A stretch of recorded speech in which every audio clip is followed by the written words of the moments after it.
Del listado de más de 60 personas a las que Darío Antonio Úsuga, alias Otoniel, señaló de tener vínculos o trabajar activamente para el Clan del Golfo, ahora se conoce nueva evidencia que corrobora que funcionarios de los gobiernos de Álvaro Uribe Vélez que hacen parte de ese listado sí actuaron activamente desde el gobierno, desde la administración del expresidente Álvaro Uribe Vélez para beneficio de la estructura armada narco-paramilitar. Vamos a hablar hoy del puesto número 8 de ese famoso listado que entregó Otoniel. Listado que incluye un senador de la República actuante y reelegido, un exministro del Interior y Justicia, 6 exgobernadores, 4 excongresistas y 2 universidades. Eso sin incluir el número 8, que es el flamante subdirector en Casanare del Departamento Administrativo de Seguridad DAS, el señor Orlando Rivas Tovar. Muy buenos días para todos. Mi nombre es Orlando Rivas Tovar.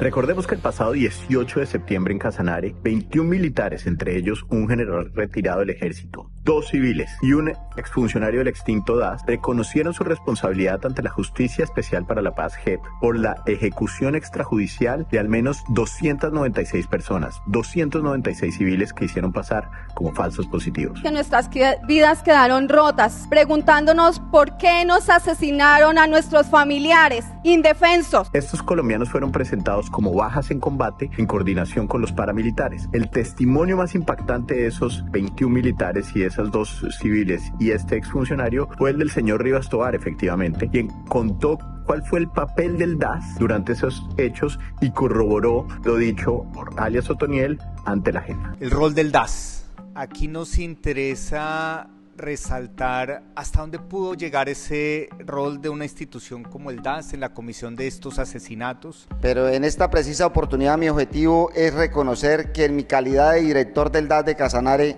hice parte de un aparato criminal organizado que se creó en la Brigada 16. Según su relato, durante 2005 a 2007, época donde el expresidente Álvaro Uribe Vélez era el que lideraba el gobierno de este país, el director regional del DAS en Casanare hizo parte de un aparato criminal que tenía como objetivo obtener resultados con supuestas bajas en combate, sin importar la manera. Dijo que se realizaron operaciones interinstitucionales para cumplir funciones de policía judicial con el fin de legalizar esas operaciones irregulares que se hacían por parte del ejército, la policía y el DAS. Y eso todo de la mano de los narcoparamilitares. Rivas Tovar explicó que mientras fue director del DAS en Casanare, puso en práctica políticas que estaban encaminadas a suplir las funciones de policía judicial con fines delictivos y fue enfático en recordar que ese departamento hacía parte de la rama ejecutiva, lo que significa que recibía órdenes directas del entonces presidente de la República. Y en esta última condición continué con políticas institucionales y puse en práctica otras ordenadas por el nivel central del DAS, que estaban encaminadas a que los funcionarios del DAS suplieran las funciones de policía judicial que por obvias razones no le habían podido ser otorgadas a la fuerza pública. El DAS, como todos ustedes recordarán, en su condición de departamento administrativo, hacía parte de la rama ejecutiva y por lo tanto dependía y cumplía órdenes directas de la Presidencia de la República. En una entrevista posterior ante la W Radio, Rivas Tovar dijo: en el gobierno de la seguridad democrática, el DAS cambió totalmente su funcionamiento. Años anteriores el DAS cumplía unas funciones de inteligencia del Estado, del control de la vigilato, de la ayuda a la Fiscalía, ser la mano derecha en las funciones de policía judicial. Cuando llega el gobierno de la seguridad democrática, el DAS le cambian las funciones y se las pasan a hacer prioridad en la información de inteligencia contra todos los grupos al margen de la ley. Y que después de esto teníamos que trabajar de la mano con la fuerza pública, con el Ejército Nacional, con la Policía Nacional y con la Fiscalía General de la Nación. Lo que deja clara la nueva evidencia es que no solo tenían que trabajar con el Ejército, la Fiscalía y la Policía, sino, como lo relató, trabajaban mancomunadamente con el Clan del Golfo, conocido anteriormente como el Clan Úsuga, los Ubareños, Bloque Héroes de Castaño y Autodefensas Gaitanistas de Colombia. Todas esas personas eran las que trabajaban mancomunadamente con la institucionalidad colombiana. Esto fue confirmado nada más ni nada menos que por alias Otoniel ante la JEP, y dijo: bajo la gravedad de juramento testificó que conocía al señor Orlando Orlando Rivas, exdirector del DAS del departamento de Casanare. Me concerté con este funcionario y otros agentes del desaparecido DAS antes del año 2006 como miembro del bloque Centauros y después de ese año y tercero civil entre los años 2006 al 2008 para planificar y apoyar y financiar delitos, homicidios, extorsiones, secuestros, desplazamientos, desapariciones forzadas, hurtos, terrorismo y en general graves conductas violatorias de los derechos humanos en contra de víctimas civiles de la región del Casanare y Meta. Pero no solo nos quedemos con los relatos de alias Otoniel o de Rivas Tovar.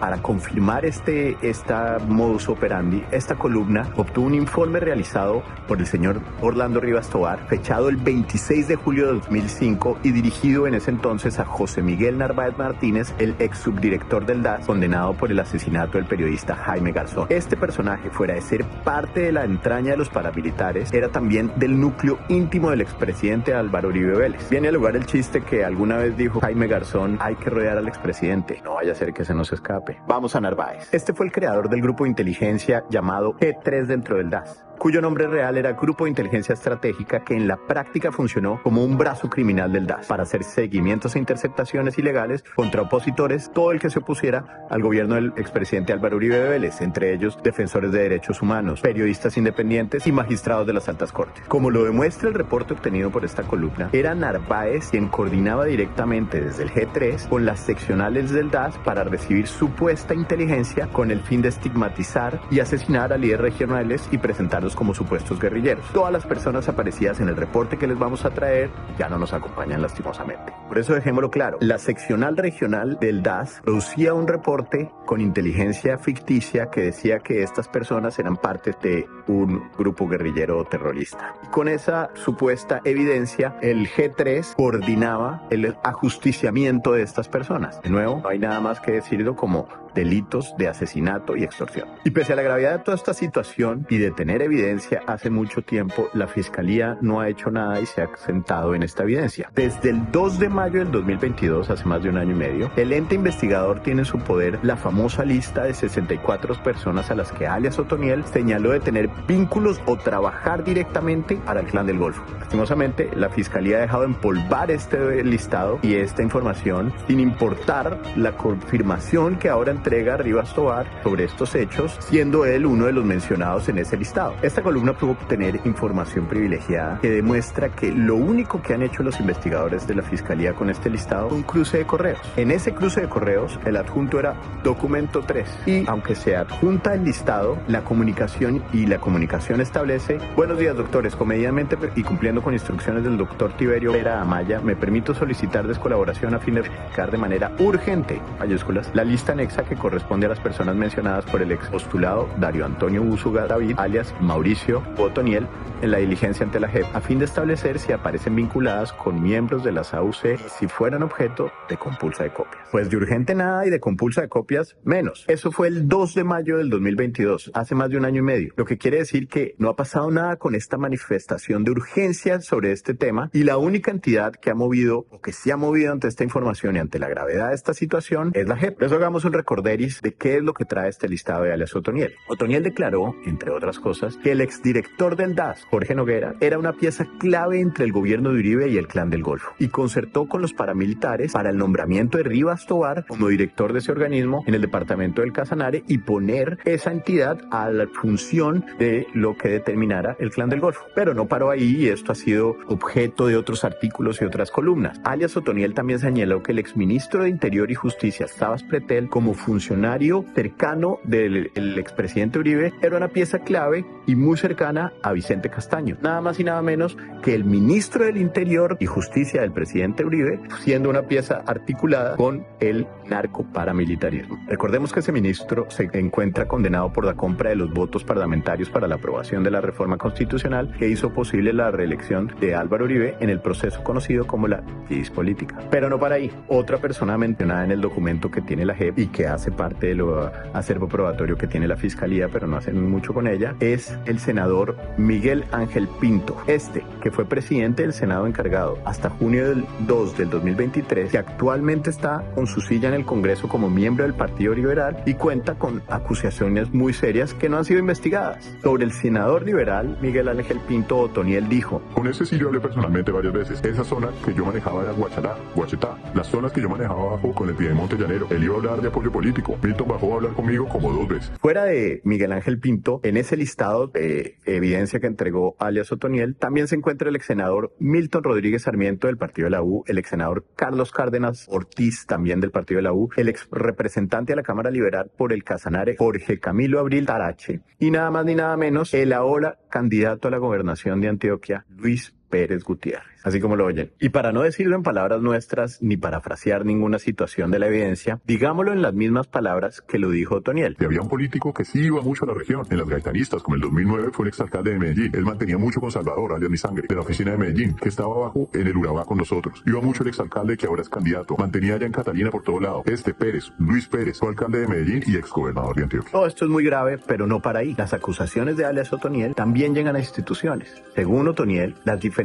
alcaldías del Casanare y varios exgobernadores de ese departamento pagaban a los grupos criminales una tarifa a los grupos relacionados con el Clan del Golfo. Óigase bien, le pagaban al Clan del Golfo. Había un impuesto que tenían que pagar las alcaldías o contratistas, daban el 5% a la organización de los contratos que salieron en los municipios o en la gobernación. Pero la operación no solo paraba ahí. El modus operandi para sacar dineros de las arcas públicas y llevarlas a financiar las estructuras paramilitares y narcotraficantes también involucró a universidades. Tuvo unos contratos muy grandes la Universidad de Cartagena y la Universidad Sergio Arboleda también, con el conocimiento de la organización total. Allí está el hospital directamente, el gobernador lo dio a la organización, el contrato le quedó al bloque Centauros, lo hizo la Universidad de Cartagena, pero las utilidades eran para la organización. Es decir, lo que dijo Otoniel es que hay 2 universidades, centros educativos, la Universidad de Cartagena y la polémica Universidad Sergio Arboleda, que hacían contratos en beneficio de las estructuras narcoparamilitares.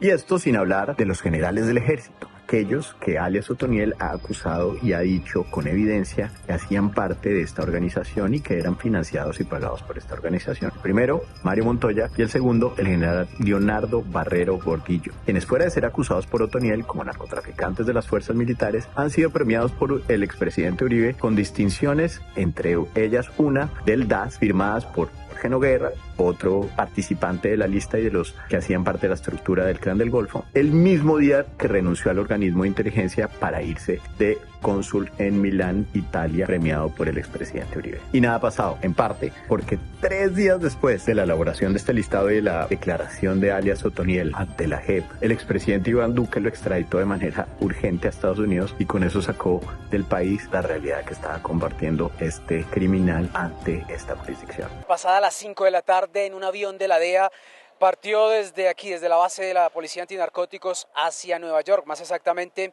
alias Otoniel.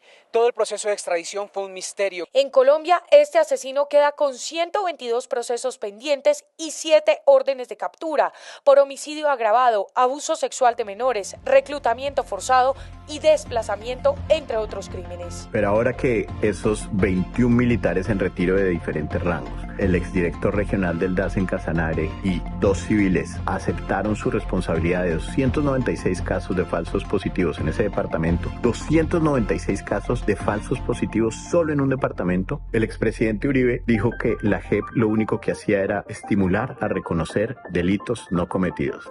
Muchos de los responsables de falsos positivos fueron a la cárcel y cuando nunca reconocieron el delito, ahora lo reconocen ante el incentivo de la libertad que les ofrece la JEP.